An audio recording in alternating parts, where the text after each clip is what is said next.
मुझे। अब तो दिवाली खत्म हो गई है, तो अब उस रॉकेट का क्या काम? ठीक है, तुम दोनों मत आओ, लेकिन मैं तो उड़ाऊंगा इस रॉकेट को। Oh no! अरे बाबू रुक। क्यों, क्या हुआ? देख मम्मी वहाँ किचन में खाना बना रही है। चलो मम्मी को डराते हैं इस रॉकेट से। Oh no! रुको, मैं इसे पकड़ता हूँ और तुम इसमें आग लगाओ। हाँ, ये ठीक रहेगा। मम्मी के पास जाकर जब ये रॉकेट फटेगा तो मम्मी डर जाएगी और हमें खूब मजा आएगा। अरे मम्मी वहाँ खाना गैस पर बना रही है। अगर तुम दोनों ने ये रॉकेट मम्मी के पास फोड़ा तो घर में आग लग जाएगा। चुप कर तू, जब देखो तब पे पे पे पे पे करती रहती है। हम तो रॉकेट को मम्मी के पास ही फोड़ेंगे। चल बाबू, आग लगा इस रॉकेट में। मैं इसको मम्मी की तरफ करके पकड़ा हुआ हूँ। Oh no! अच्छे से पकड़े रहना, मैं आग लगा रहा हूँ। देखो मैं बोल रही हूँ, तुम दोनों बहुत गलत कर रहे हो। मैं पापा को बता दूंगी। चुप कर, नहीं तो ये रॉकेट तेरे पास ही फोड़ दूंगा। अरे उसे छोड़ बाबू, तू बस इस रॉकेट में आग लगा। अगर घर में आग लगा ना तो तुम दोनों बहुत पिटोगे। ये ले। अरे तूने मुझे मारा क्यों? तू बहुत ही चिचिया रही है। अब अपना मुंह बंद रखना, नहीं तो फिर से मारूंगा। अरे छोड़ उसे, आकर इसमें आग लगा। हाँ लगाता हूँ आग। जलने लगा, जलने लगा, जलने लगा। देखना बाबू, अब ये उड़ेगा। बाप रे, क्या फट गया? Oh no! अरे दादा, भूकंप आया था क्या यहाँ? चिंकी, तुम ठीक तो हो? अरे मम्मी, कोई भूकंप नहीं आया है। चिंटू और बाबू ने रॉकेट फोड़ा है आपके पास। क्या? अरे यहाँ कुछ जलने की महक कहाँ से आ रही है? Oh no! अरे मम्मी नीचे देखो, उस गैस सिलेंडर में आग लग गई है। क्या? Oh no! मम्मी, लगता है अब हमारे घर में आग लगने वाला है। अरे तो जल्दी पानी लाओ और इस आग को बुझाओ। अरे ये गैस सिलेंडर की आग है, पानी से नहीं बुझेगा। जल्दी घर में से भागो, देखो आग बढ़ता ही जा रहा है। हाँ जल्दी भागो यहाँ से।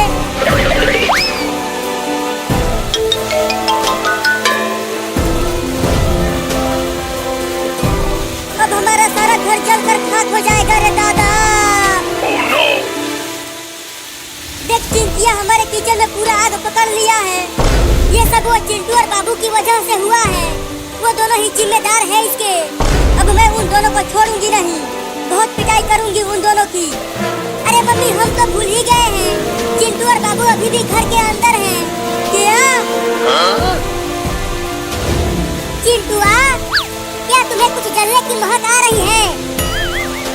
अरे हाँ बाबू, मुझे भी लग रहा है कहीं पर तो जरूर कुछ जल रहा है। तो चल बाहर चल कर देखते हैं कि क्या जल रहा है। हाँ जल्दी चल। Oh no!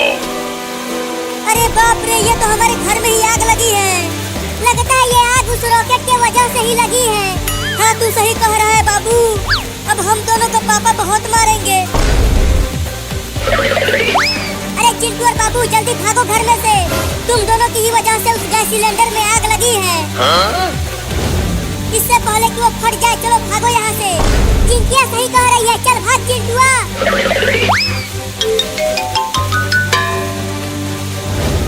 कमीनों, तुम दोनों ने ऐसा क्यों किया? मम्मी, हम तो बस आपको थोड़ा सा डरा रहे थे। हमें नहीं पता था कि हमारी इन हरकतों की वजह से आग लग जाएगा। देखो हमारे आधे घर में आग लग गई है और वो आग तेजी से बढ़ता ही जा रहा है। Oh no! अब तो मेरा पूरा सामान जल जाएगा। अरे दादा, ये मेरे घर में आग कैसे लग गई? पापा देखो, हमारा आधा घर जल रहा है और हमारा पूरा सामान भी, टीवी फ्रिज सब जलकर राख हो रहा है।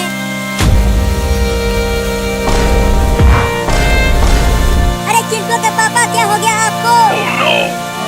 उठो ना, क्या हो गया? लगता है पापा को हमारा घर जलते हुए देखकर सदमा लग गया और ये बेहोश होकर नीचे गिर गए। मम्मी देखो, चिंकी घर में जा रही है। अरे चिंकी रुक, कहाँ जा रही है तू?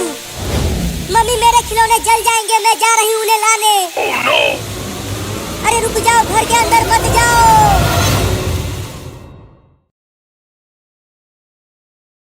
But she stopped. The choice had shifted. She realized the role she had been waiting to claim was not defined by possession or revenge, or even escape. It was defined by surrender, by release. He watched, his coat damp, stance unchanged. He would not follow. Not this time. She understood then that her survival wasn't dependent on him, nor on any tie to the past. It was dependent on what she chose to let go. She lifted her suitcase and walked toward the stairs leading out of the terminal, out of the storm, carrying only the red scarf in her mind, carrying the memory without the weight, carrying the knowledge that some encounters exist to change you, not to stay. Thunder rolled softly, distant now, almost gentle, and as the doors closed behind her, a thought lingered, one that would haunt the quiet spaces of her mind for years. Morning arrived soft and unhurried. The city stretched awake in muted tones, sunlight spilling over wet pavements and glass buildings, washing the streets with pale gold. She walked alone, coat open now, shoulders relaxed, suitcase trailing lightly behind her.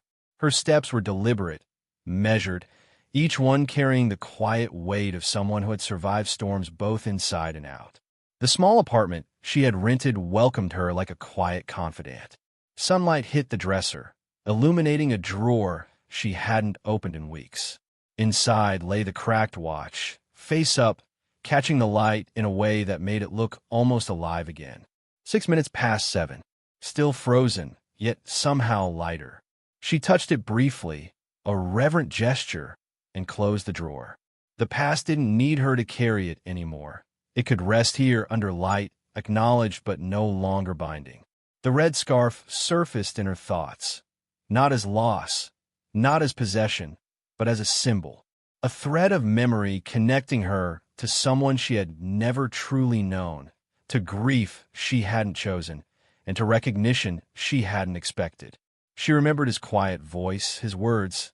Some people carry more than just bags, they carry silence. And now she understood. Sometimes love is not romance, it's recognition. She poured herself a cup of tea and stepped to the window.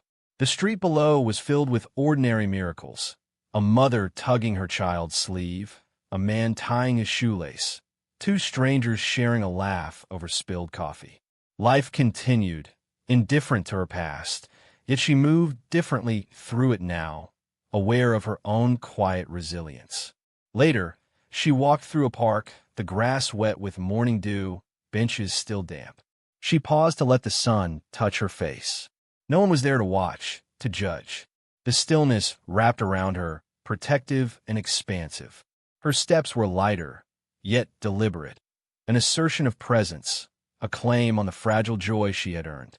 She didn't know what came next. Work, a new city, a life shaped by decisions yet to be made. Some days would still feel heavy. Others would hum with the relief of survival. She accepted both as companions. She moved forward, hands empty, heart steady.